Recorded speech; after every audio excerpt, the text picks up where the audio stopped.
Shalom, shalom, shalom. This is another segment of Similitude in the last days pertaining to Haman and the downfall of our enemies. All right. So that being said, I'd like to give our honor, praises, and glory unto Yahweh, Bahasham, Yahweh Shai, Bahasham, Racha Kwadash. Double honors to my teachers, the elders, apostles, and great millstone, teaching and ruling well. Salutation to the hopeful elect of the house of Israel. Peace and blessing. All right.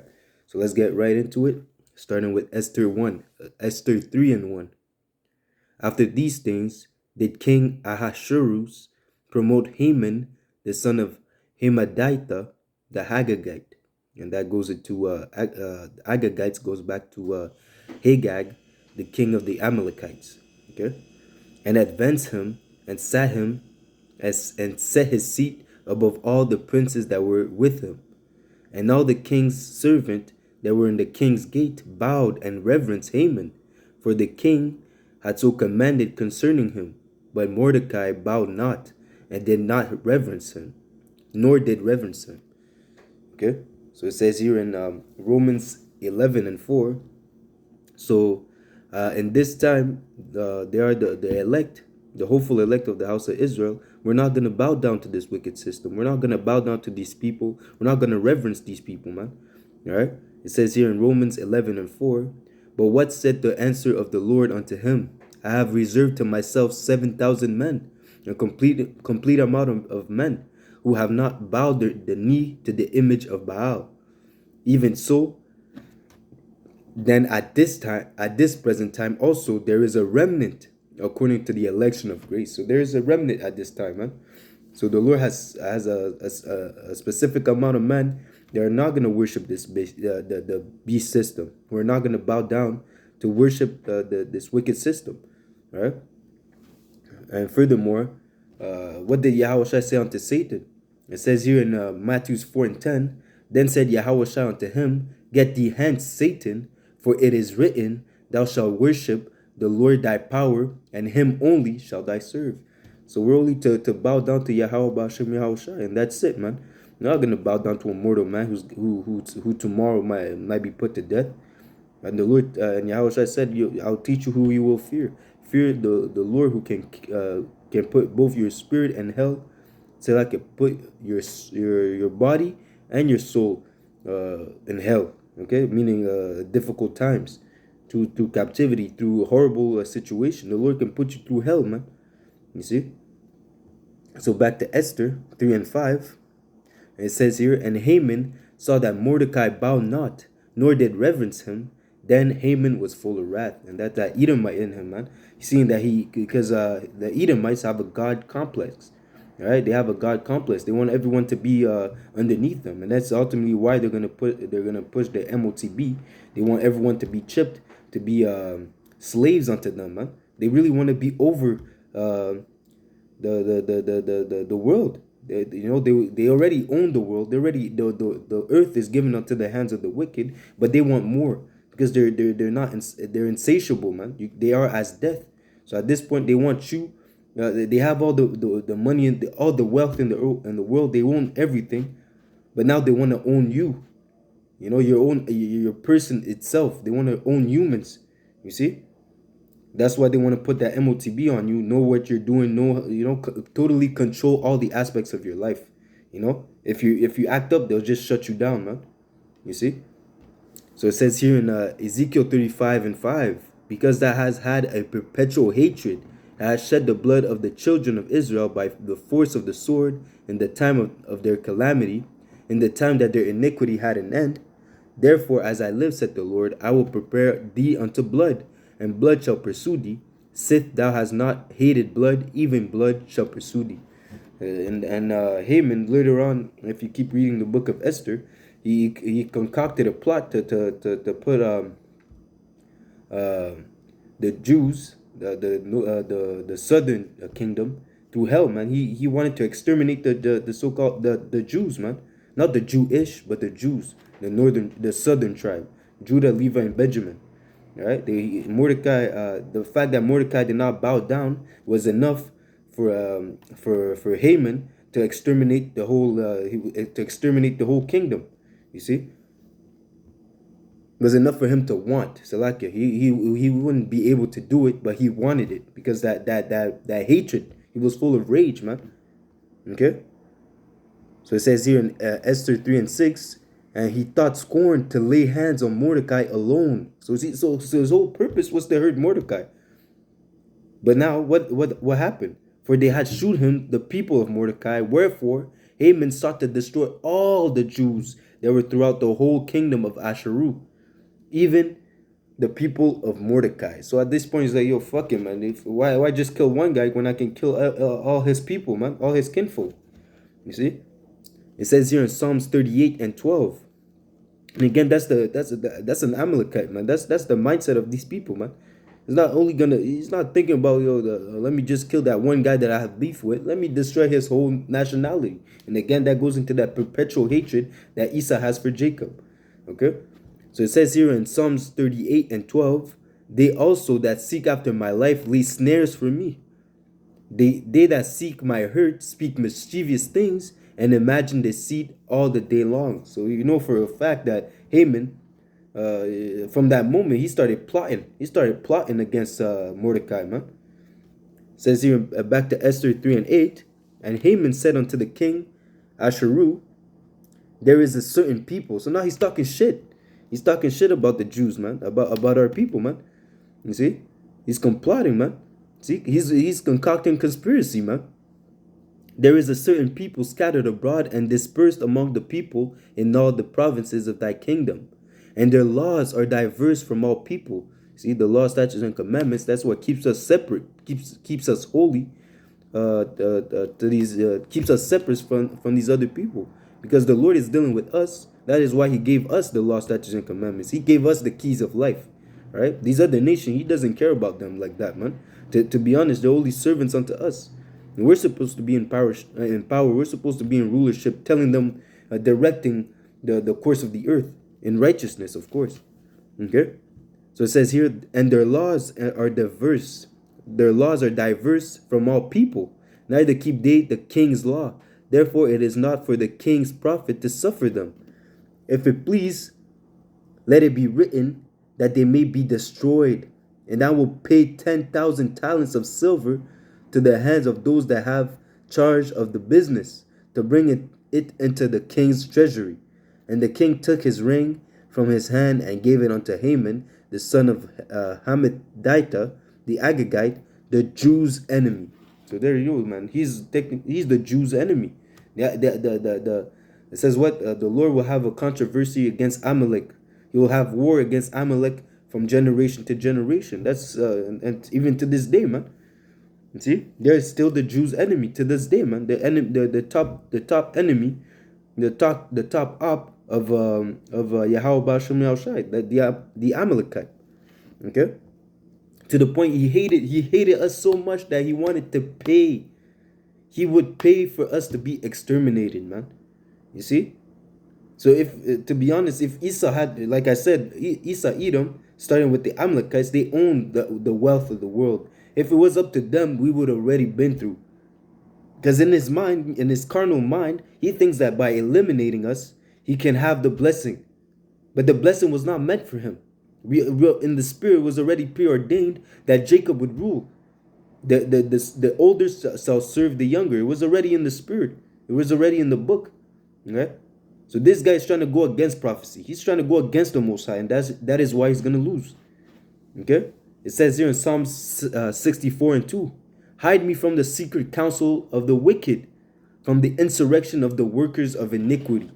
Okay? Because now, come on. Now the king allowed Haman to go with his how can I say, his work, to go and do to go and handle his business. The king Asheru gave him leave to do the thing that he wanted to do, man.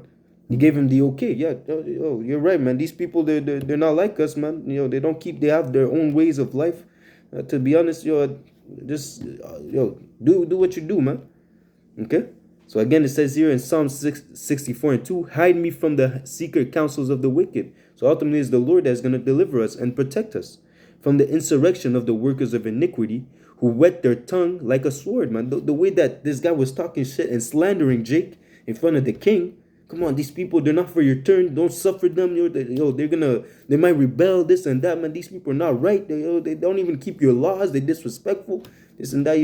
See the way Haman didn't. You see the way Mordecai didn't bow down to me. That's total disrespect. Not only unto me, but unto thee. Haman was going in, man. You know how these Amalekites are, man.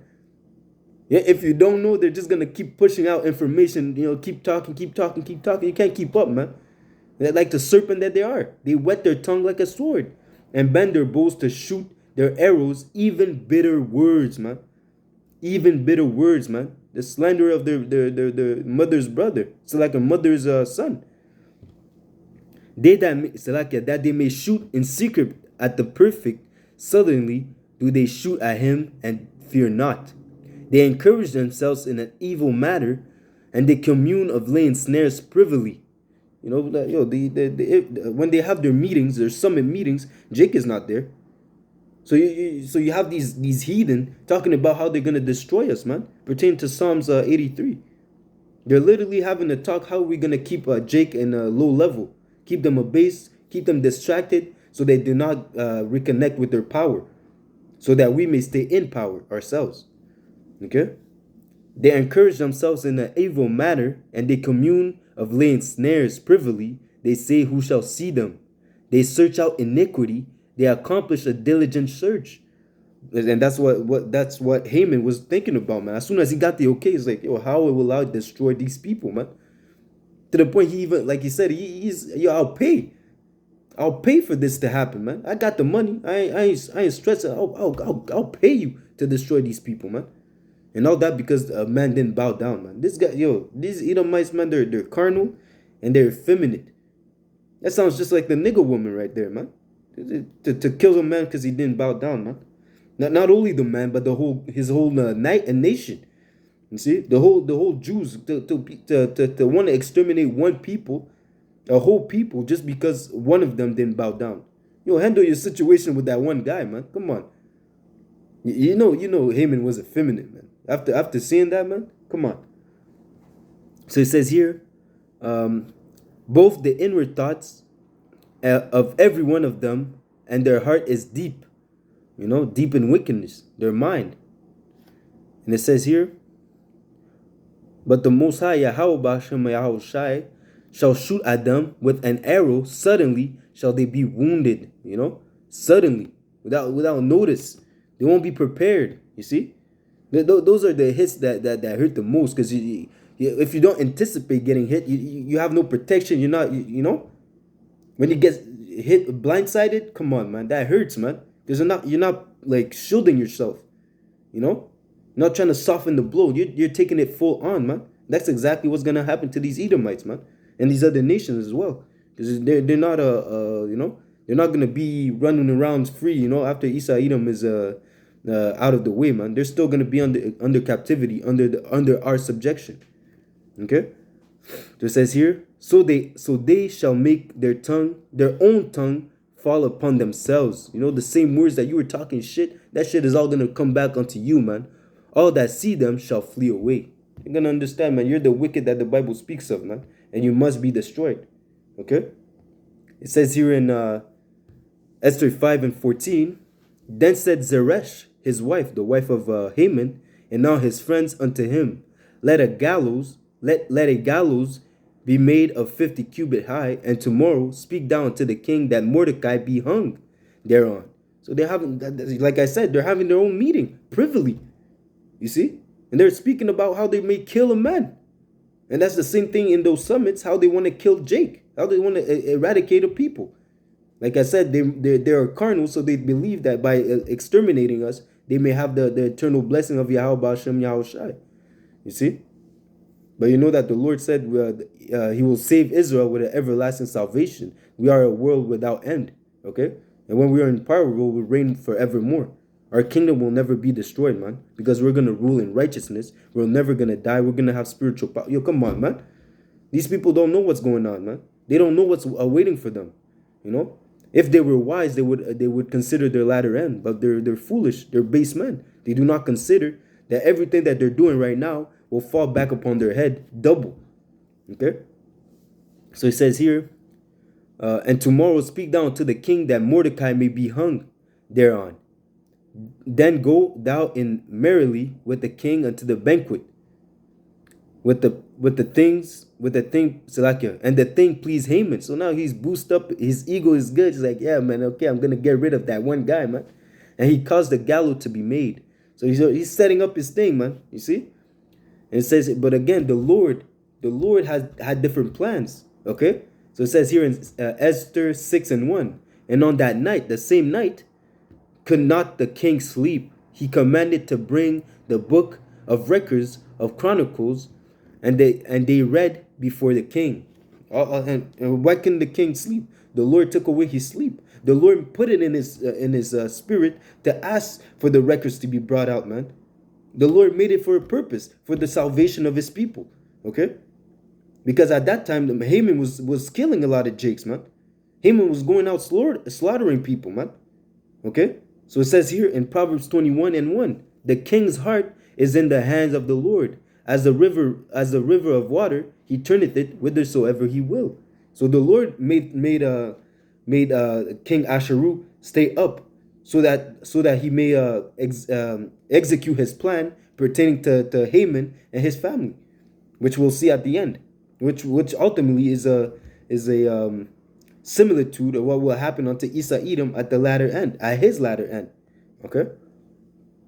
Verse 2, Esther 6:2, and it was found written that Mordecai had told of Bigthana and Teresh, two of the king's chamberlain, the keepers of the door, who sought to lay hands on the king Hasharu. So Mordecai, basically, he saved the king. Okay, but what happened? The king said, what honor and dignity had been done to Mordecai for this? Then said the king's servant, that ministered unto him, there is nothing done for him. So ultimately, Mordecai did good deeds. He delivered the king out of the hands of those that wanted to slay him. Okay, and now the king is seeing this, like, yo, how come this guy hasn't been promoted? How come we haven't? How come just now I remembered this? You know, and that's another thing. You can't put your trust in men. You can't think that you can do something. Let's say I hooked up the president. Speaking as a fool, I helped the president, and now he's gonna buy me a house or something. Something like that. You have to put your trust in the Lord. And one of the examples is Joseph.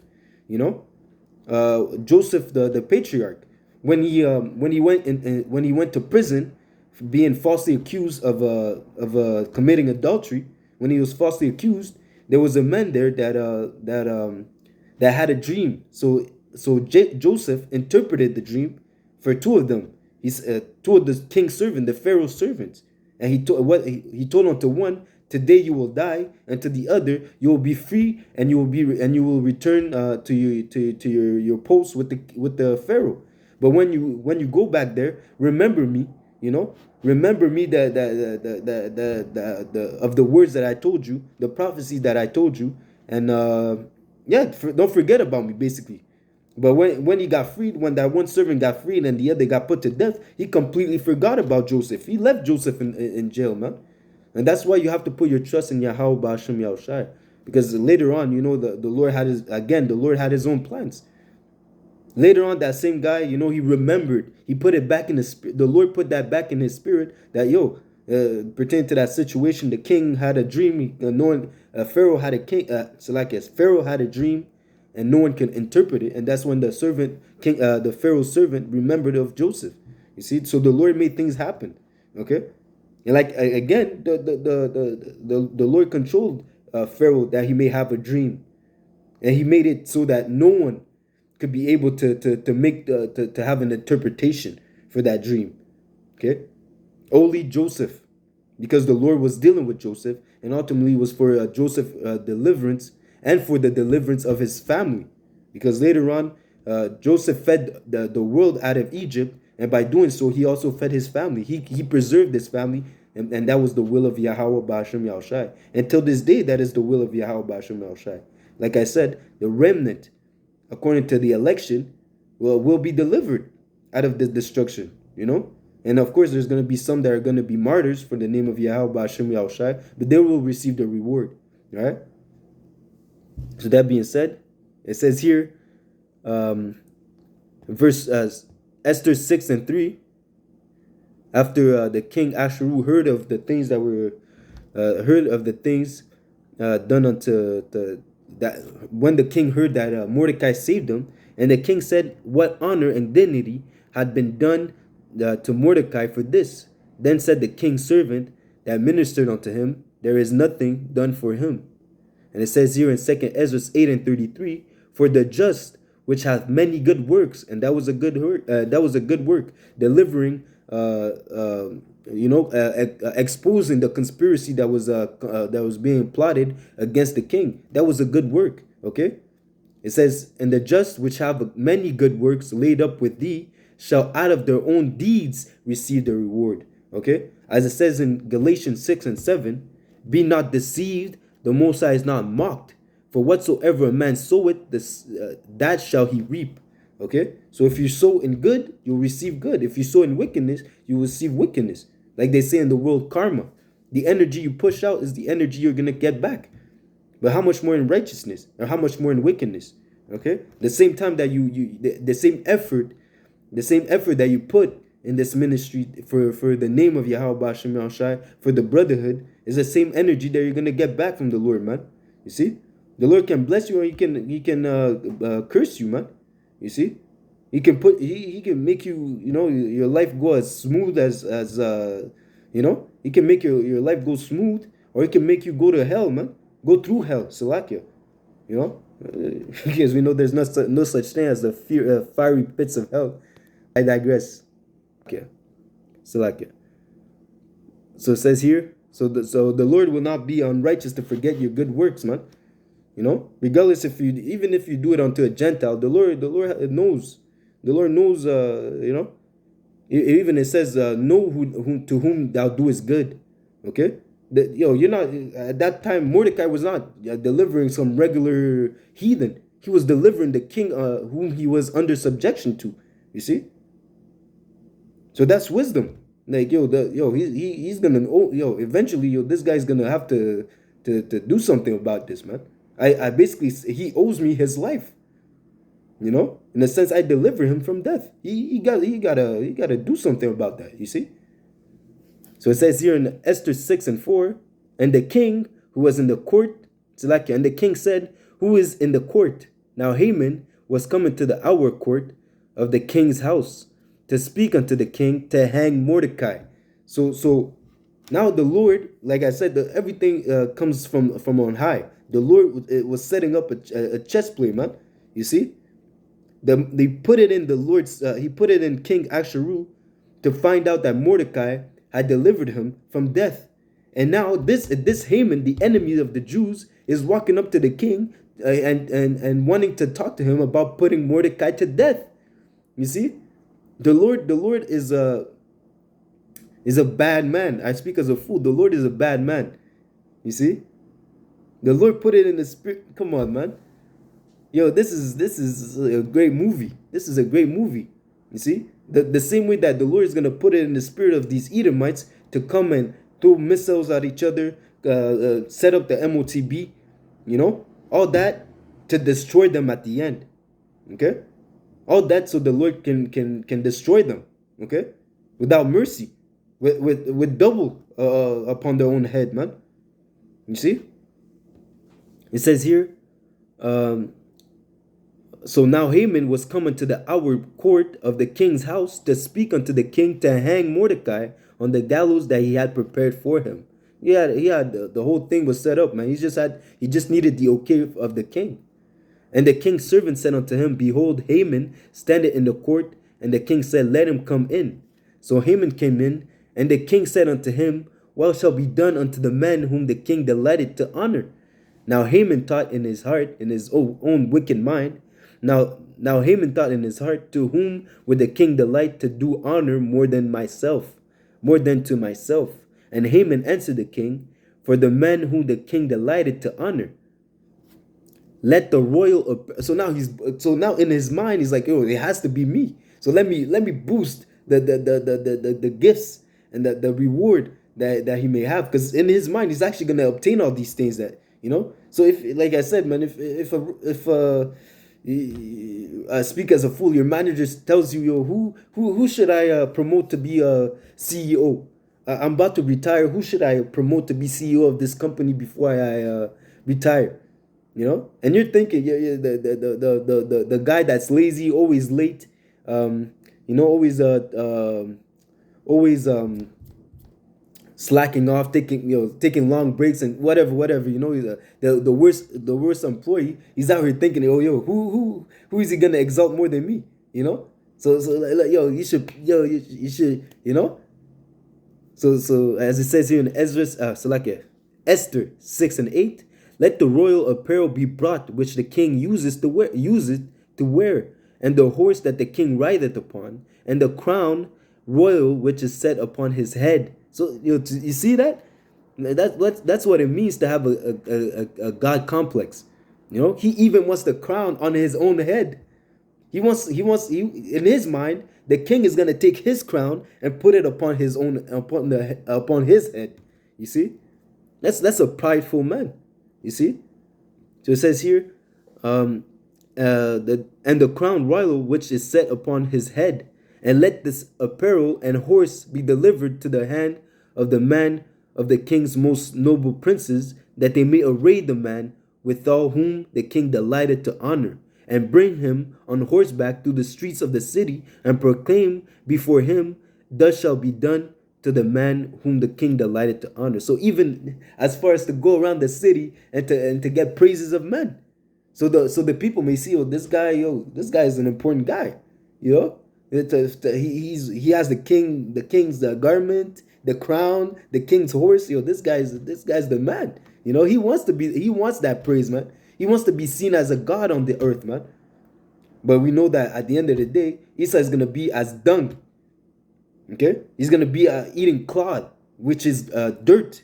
Okay, he's gonna be the as it says, the first shall be last and the last shall be first. He's gonna be a nobody in the kingdom.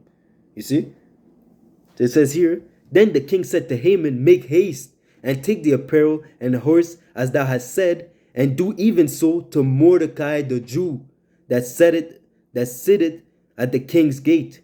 Let nothing fail of all that thou hast spoken. All right. So that's a cut to the heart, man. You get in there, you think you're gonna get a blessing. Isn't that what happened unto Esau? He went, he chased, he got the venison, he comes back, and Jacob and Isaac tells him, yo, who are you? I already gave the blessing. That was a cut to the heart, man. That was come on, man. Haman actually thought that was for him. That was his blessing. But now he has to give it unto the man that he hates the most. Talk about irony. Talk about beautiful scenery. Beautiful. That's a beautiful. How do I say? That's a beautiful scene in the movie. When the villain thinks that he won just to be abased. Okay. So it says here in Psalms 23:4, yeah, though I walk through the valleys of the shadows of death, I will fear no evil. Why? Because the Lord Yahweh Ba'ashem Yahushai has our soul in his hand, and he cared for our souls, man. For thou art with me. Who? The Lord Yahweh Ba'ashem Yahushai. He's with us. His angels are with us. Thy rod and thy staff comfort me. What is this? The knowledge and understanding of the gospel. Okay, the comforter. That is what comforts us. The fact that we know that this kingdom is coming to an end, and there's better things to come afterwards, man. So we want death and destruction of this place. We want this earth and this heaven to pass away, because we're tired of the things that we're seeing in this place, man. First one fired, last one hired. You see, wickedness all over the world. Men wanting to be women and women wanting to be men. You see, not having the authority in your house. Having to live among all this madness, and you have to, when you go work, you have to put on a mask and fake like you're part of this shit, man. It gets tiring, man. As I said, this is not our rest. It's tiring, man. For the men that sigh and cry, man, we want this place to come to an end. We're done with this place, man. You see? So it says here in Psalms 23 and 5, Thou preparest a table before me in the presence of mine enemies. Thou anointed my head with oil, my cup runneth over. That goes into the knowledge of Yahweh Hashem Yahushai, that oil, being, having that knowledge, having the true gospel, having his words inside our inner parts. Well, not his words, but having his words, having this knowledge, Salakia. And the fact that he prepares a table before me in the presence of my enemies. Like I said, Haman was actually thinking that he was gonna get all these blessings, all these things. He was gonna get it. So now he's giving, he's boosting, give him your horse, give him your crown, give him your thing, because in his mind he's seeing himself with all these things, and just for him to hear that he has to give it to the person he hates the most. Talk about irony. You see. It says here, verse Psalms 23 and 6, Surely goodness and mercy shall follow me all the days of my life, and I will dwell in the house of the Lord forever. And that's what's going to happen when we're in the kingdom. We're going to be, and even now, being in the sanctuary in the house of David, being in this truth, we're basically in the house of the Lord, man. Waiting for the destruction of this place. We're in the house of mourning. You see? So it says here in Esther 6 and 11, Then took Haman the apparels and the horse and arrayed Mordecai. So he had to, fuck, man. It's like, excuse my language, but that hurt him. He was hurt in the spirit. He was cut. He was vexed. He had demons. Barakata, Mordecai, barakata. Long live barakata. Yes. Yes, oh yes. Good looking. Good looking. Barakata. You see? Blessings. It says here, and he brought him on horseback through the streets of the city and proclaimed before him, Thus shall it be done unto the man whom the king delighted to honor. Shit. He was pissed. He was vexed. He was hurt. And that's how I like my Edomites. Through. So it says here in next verse, Esther 6 and 12, and Mordecai came to the king's gate, but Haman hasted to his house mourning, having his head covered, shame. Through. He couldn't bear the fact that all this that he thought that was gonna be his went to his worst enemy. You see? It says here in Proverbs 16 and 18, pride cometh before destruction. So he was proud. He had pomp, okay? But now he's low, abased. He's mourning. Now he's in the house of mourning, but before wickedness, not for righteousness. All right? Pride goeth before destruction, and the haughty spirit before a fall. So you see in the decline, man. You see? It says here in Job 40 and 11, cast abroad the rage of thy wrath, and behold everyone that is proud and abase him. That's exactly what Yahweh Ba'ashem Yahushai has done unto Haman. He went from being the king's right hand man to going to running back to his family, running back home with his tail between his legs, man. Through. Look on everyone that is proud and bring him low. Thread down the wicked in their place. You see? So it says here in Esther 6 and 13, and Haman told Zeresh, his wife, and all his friends, everything that had befallen him. Then said the wise man and Zeresh his wife unto him, If Mordecai be of the seed of the Jews, before whom thou hast begun to fall, thou shalt not prevail against him, but surely fall before him. Damn. So those were the same people telling him, this is how we're gonna kill the Jews. This is, you see, we're gonna set up a plank so he can get hanged. They were boosting him up. But now they turn around and tell him, you fucked up. I think you're gonna lose this one, buddy. You're not gonna make it, buddy. Shit, man. So it says here, while they were yet talking with him, came the king's chamberlain and haste to bring Haman to the banquet that Esther had prepared. Speedily, speedily the Lord comes with judgment. As it says here in Nahum 1 and 3, the Lord is slow to anger and great in power, and he will not at all acquit the wicked. That was the point. There's a bit more, but that was the point. So the Lord will not acquit the wicked. You're not gonna go scot-free, man. The whole time you're killing the apple of the Lord's eye, his people. You're killing them, slaughtering them, and you think everything's gonna be all right, man.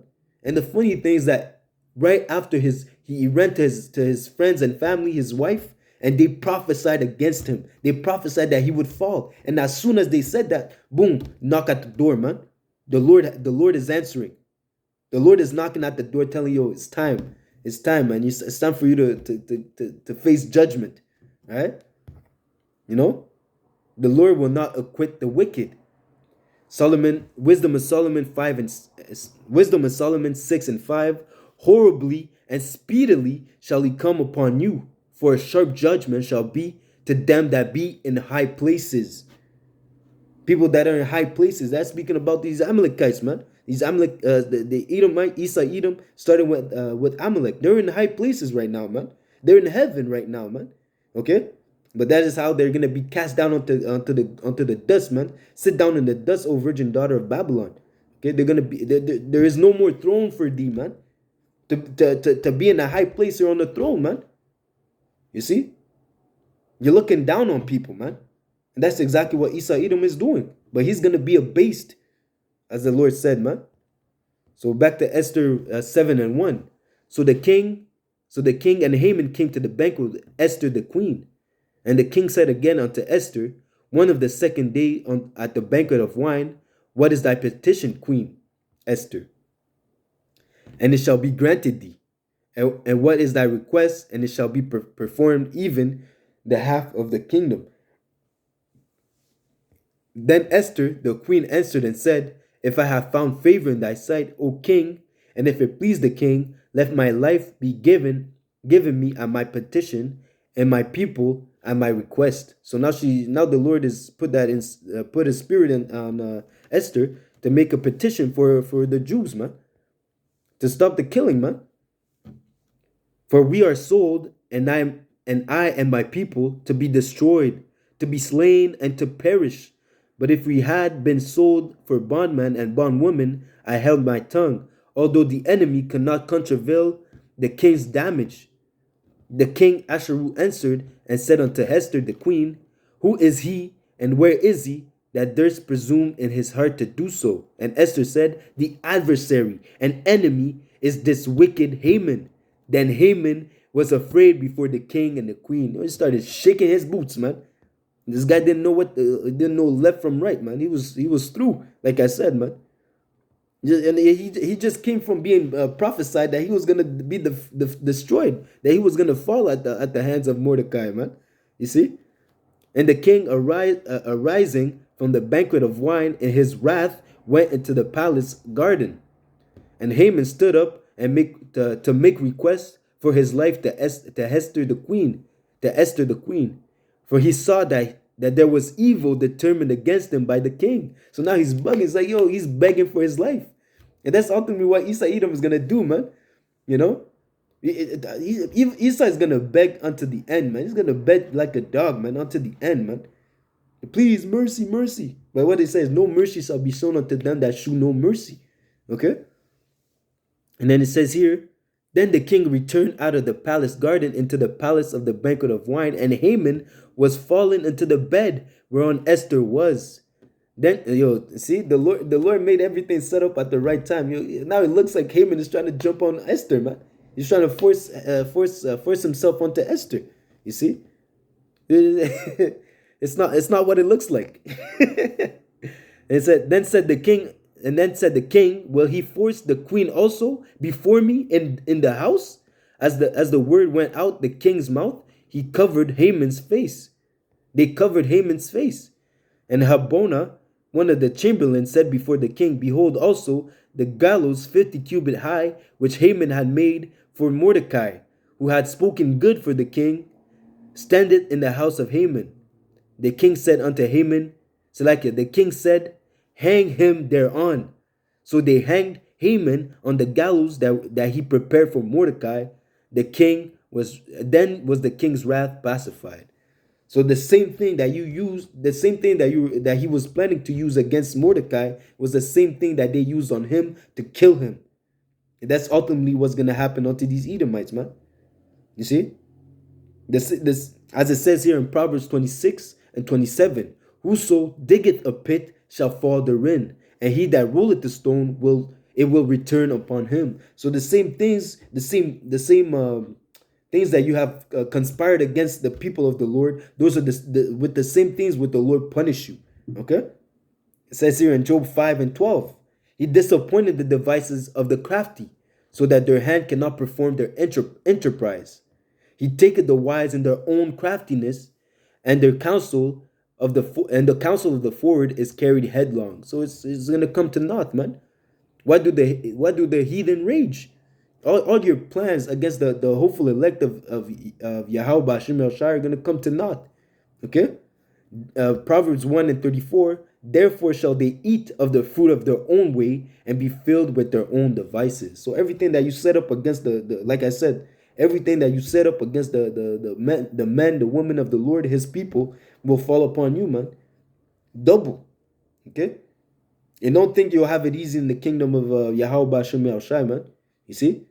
So if you're an Edomite, if you're one of the heathens, man, just start doing push-ups, start going to the gym, build up your muscle, the Lord might have mercy upon you and you survive the death, famine, and tribulation that is about to happen, but only for you to end up in captivity, right? And that's something that I tell myself, man, back when I was in the world, man.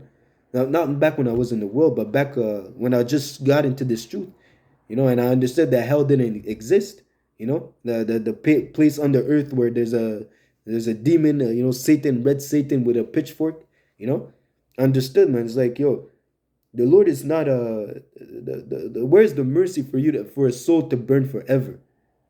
I never understood that, and then and then when I came to the truth where pertaining to Revelation 13 and 10, isn't it better to be a slave in the kingdom of heaven than to burn forever? Yeah, these heathens are through, man. Ultimately, their judgment, their judgment would be worse than what it really is to be, man. But don't worry, the burning is gonna come onto Esau Edom because they're gonna be cut off forever for the evils that they have done unto their brother Jacob. All right. So that being said, I hope this lesson was edifying. This is the similitude of in the last days pertaining to Haman, and aka the house of Amalek. House of Amalek, the house of Esau Edom. What will happen unto their people in the kingdom after 1,000 years? They'll be destroyed, man. The same things that they plan against against the people of the Lord will fall upon themselves and will destroy them. And at the end of the day, we'll put them in captivity and get rid of them when we have no more need of them. Okay. And again, one of the things that the Lord exalted Mordecai in the face of his enemies. The Lord prepared a table in the face of his enemies. Right? In the place where we were put to shame, the Lord will give us fame.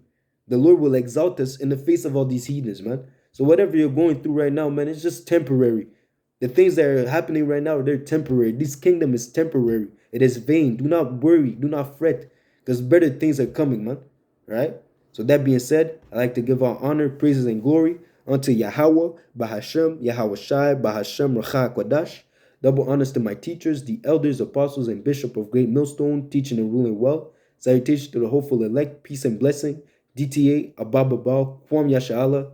Until next lesson, Shalom. Tawara. Shalom.